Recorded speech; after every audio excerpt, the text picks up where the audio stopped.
the gates opened before me. Lieutenant Clemens didn't spare me a glance while he walked me out, but he tissed his tongue from time to time to show his disapproval. Juvie for a teenage girl was horrible. No one expects a good person to end up in there, so they assumed I had done something unspeakable. I had been under a microscope for the last months. I was done being monitored and judged. I knew Clemens thought I hadn't changed, that I didn't deserve my freedom back. And he might have been right about that. But the law didn't back him up.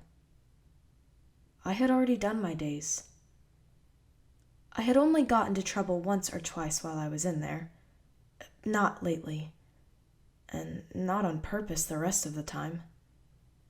I had kept a low profile and, apart from a couple of fights that I had not won, I had kept quiet. Now the outside world was waiting for me once again. "I'll see you soon, Atwood," he said at the door. From then on, I was on my own. He was sure I'd be back, but I had no intention of proving him right. I ignored him and walked towards the tired-looking woman that waited for me next to a dark blue car. Leslie. She had her arms crossed over her chest and her eyes narrowed at me. I wasn't sure if it was to protect them from the sun or because she was not happy with me. She'd had a haircut since I last saw her. She now wore it short. It was a mom cut. It looked like waterfalls on the front and knives on the back. It suited her. She drilled me with her eyes. To be fair, I didn't look good. I was wearing the same clothes that I had when I went in, and I only carried a plastic bag with a couple of belongings that I had gotten back. My wallet, phone, and keys. I was thinner now, and my clothes had wrinkles all over. It was like they had shoved them in a drawer somewhere and forgotten. At least they didn't smell, but my denim jacket and black jeans looked wrecked. My white sneakers and my dark orange wool jumper were intact, though. She just shook her head and got into the car. No words were exchanged. That told me I was in for a lecture. I had gotten to the point where I could completely ignore whatever came out of Leslie's mouth during those. But I still hated them. I got into the passenger seat and looked out the window, not ready to have any conversation whatsoever. She started the engine and drove away from the building that had housed me these past months. From time to time, I checked on her. The rays of light that came through made her chestnut hair and honey eyes shine. She kept tapping the steering wheel with one finger, I guess trying to figure out how to approach any kind of exchange with me. "How is Juvie?" she asked. I looked at her. The direct way was as good as any other. She didn't need to be careful with her words, nor care for my feelings too much. She wasn't my mother. She was just my guardian. I was just additional work for her. "Great," I replied dryly. She tried not to take her eyes away from the road. "That guy didn't seem happy with you," she pointed out, referring to Lieutenant Clemens. "Yeah, he's a jerk," I responded. "Did you learn anything?" she asked. She was fishing. "There was nothing to learn," I stated. "Are you still going with that version, Kira?" She kept darting her eyes between me and the road, but I had decided to completely avoid her and look out the window. The trees passed by us rapidly. They created a blur of brown and green that I hadn't seen in a while. "It's the truth," I whispered, as I had done millions of times. Leslie Harrington had been a good friend of mine while I was being bounced around the system. I would get moved from house to house around the state of New York every couple of months. She had been my only constant, just a system employee who had taken a special interest in me. She would visit me from time to time and just care about me. 2 years ago, she decided to become my legal guardian, and somehow, instead of us getting closer, it pushed us apart. She had become annoying, and I had become unruly, according to her. She exaggerated. It wasn't that bad. I wasn't a bad kid. I just had bad luck. "You killed someone, Kira," she pressed me.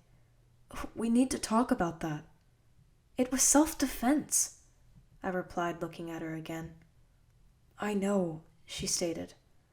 "But you were going to do it anyway, weren't you?" "What are you talking about?" I snapped. "Don't play games with me, Kira. I'm not stupid," she snapped back. "I know why you were there. I know how you got there." I didn't want to keep defending myself. I had done that for months. I just wanted to rest. "Whatever," I whispered. "We are going to talk about it eventually," she said. We finally entered the city. I couldn't believe I was thinking this, but I had actually missed the Big Apple.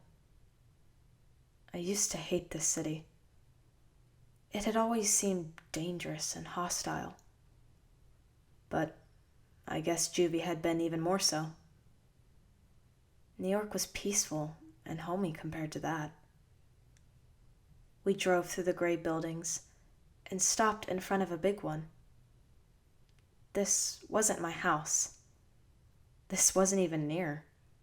I lived in a crappy apartment in Hell's Kitchen, the not nice part of Manhattan. But we were in the fancy part. I didn't even need to look at the top of the skyscraper to recognize the ugly building. It was the Stark Tower, home of Stark Industries, a multi-billion-dollar tech company ran by no other than Tony Stark. "Why are you stopping?" I asked. She reached out to the back seat and handed me a black backpack with some clothes. "Get out." I looked at her confused. Was she kicking me out for good? "You have an interview," she stated. "I would have chosen something else for you to wear, but that's the best I could do with what you have. The blouse is mine. If you break it, I swear to God, Kira, What do you mean I have an interview?" She leaned over to where I was sitting and opened the glove compartment without saying another word. She took out a letter and handed it to me. I took it hesitantly and looked at the recipient. It was addressed to me. But it was opened. I looked at Leslie accusatorily, but she just lifted an eyebrow. "You weren't there to open it, and it seemed important." I turned the letter to see who had written it. It simply said, Stark Industries. I frowned. Why would anyone at Stark Industries write to me? I took the letter out of the envelope and read, "Dear Miss Atwood, we would like to offer you an opportunity to work with us. We would like to meet with you and discuss this opportunity. Please come to the Stark Tower at your soonest and best convenience. Thank you for your time, and we hope to see you soon. The Stark team." It was handwritten and didn't seem very official. Why would they even want to talk to a high school dropout? To say that Tony Stark was a genius was an understatement. He had graduated from MIT at the age of 17. Fucking 17! He had only been a year older than I was. Fucking smart people. Now he divided his time between ruling his company and being Iron Man, a hero dressed in a state-of-the-art exosuit that could fly and shoot missiles. Why would anyone in his company want to even look in my direction? It wasn't like they knew me. "Are you fucking with me right now?" I asked Leslie. She shrugged. "I was as surprised as you are." I looked at the paper again. I folded it carefully, put it in the envelope, and shoved it into the bag. "Can we go home?" I said, stoic, looking forward. "No." I looked at her with my lips pursed. "Please," I said through gritted teeth. "No." She sounded angry. No, not angry. Fed up.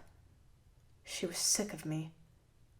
But in all honesty, I was fed up with her as well. "You are going to go in and have that meeting, or I am taking you back to juvie," she said. "You can't do that," I snapped at her. "I'm your guardian. I can do whatever the hell I want," she said, raising her voice. "I'm not going to take you back home so you could go back to old habits," she continued. "This might be a chance to do something productive with your skills." I pursed my lips, frustrated. "Fine," I said.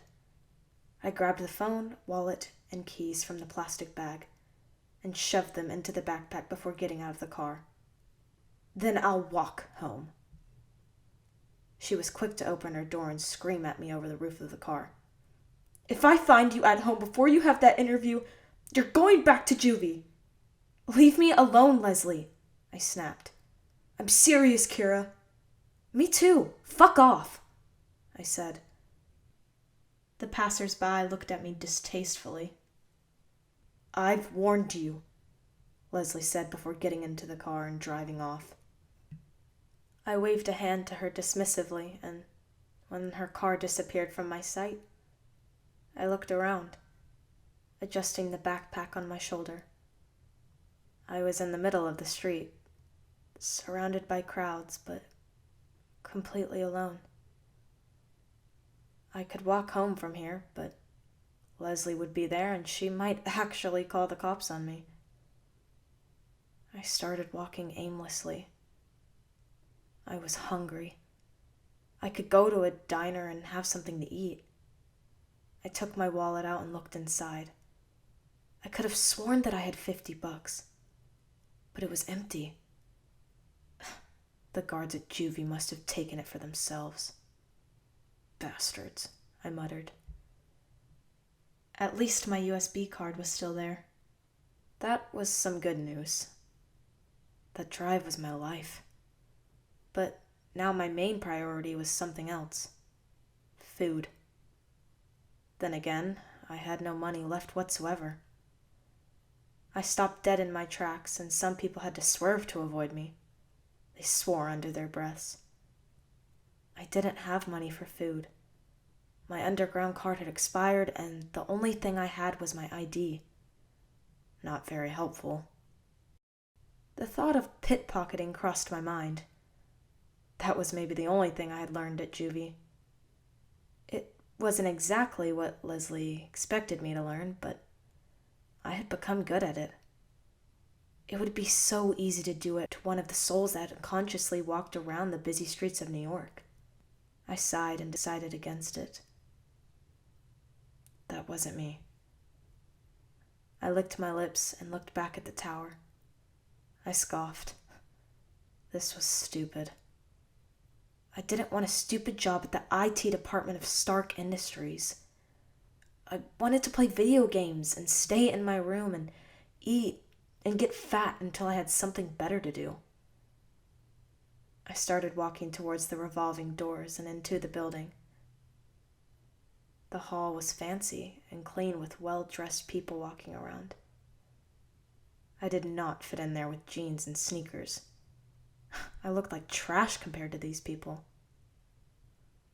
I approached the desk while the receptionist, a pretty young woman in a suit, looked at me suspicious, as if I was going to rob the place. Hi, I said. I drew the letter from my pocket and showed it to the woman. I was asked to come. She didn't even take the letter. She seemed offended by the mere sight of it. What's up with her? She just started typing on her computer. Name? She asked. Kira Atwood, I replied, looking at the computer.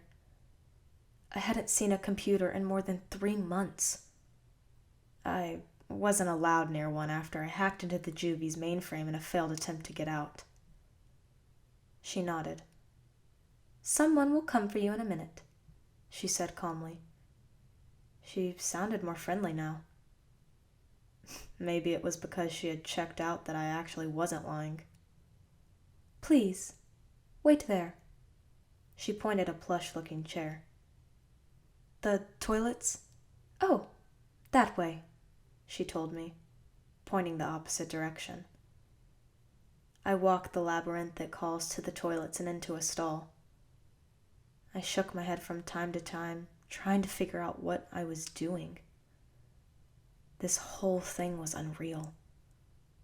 I got changed quickly into the clothes Leslie had brought me. Some light denim jeans, a white blouse, and white sneakers that she had clearly cleaned because I remembered them gray. I shoved my old outfit into the bag and went back to the entrance. The receptionist nodded at me, smiling, as I sat down where she had told me and looked around. This place looked very nice. It was clean. That was the best way to describe it, or at least what stood out more to me. All the employees looked the same, with their dark suits and clean appearance. I wondered how clean they were in real life, outside their work. Did they have secrets? Everybody has secrets. But secrets aren't often so very public. I licked my lips and looked at the computer again with hungry eyes. The woman saw me and gave me a strange look, but I didn't mind. I was so tempted to just reach my hand and press a key, just to hear it sound and feel how it gave out to the pressure of my finger. Oh, technology. How I've missed you. Miss Atwood. I turned around to find a guy in a black suit and a tired face. Everybody seemed so tired to me. Maybe it was because I was tired. I hadn't slept properly in a while. In juvie, I always had to be alert so as to not get in trouble, even at night. I was really looking forward to my bed. He must have been in his middle 40s. His black hair was short, and he didn't have any facial hair whatsoever. Like everybody else, he looked clean. Harold Hogan, he said, offering his hand for me to shake, which I did hesitantly. He had a strong grip, and I tried to match it. He nodded approvingly and said, "Please, come with me." I followed him into an elevator, leaving the hall behind. He pressed the button to one of the highest floors and rested his hands behind his back, standing very straight. I looked at him curiously. "Excuse me," I finally said when we were halfway there. He hummed as if urging me to continue. "Where are we going?" "To see Mr. Stark," he answered. I frowned. "Mr. Stark? As in Tony Stark? As in Iron Man?" I said dryly, disbelieving. He just nodded, smiling a little at my reaction. "Why?" I asked, confused. "Well, for your job interview, of course," he replied simply as if it were so obvious. I looked at him without blinking. I have a job interview. With Tony Stark, I repeated. He nodded, smiling. He seemed used to this kind of reaction. Yes, you do. I can't have a job interview with Tony Stark. I'm wearing denim. I don't want to do a job interview with Tony Stark wearing denim.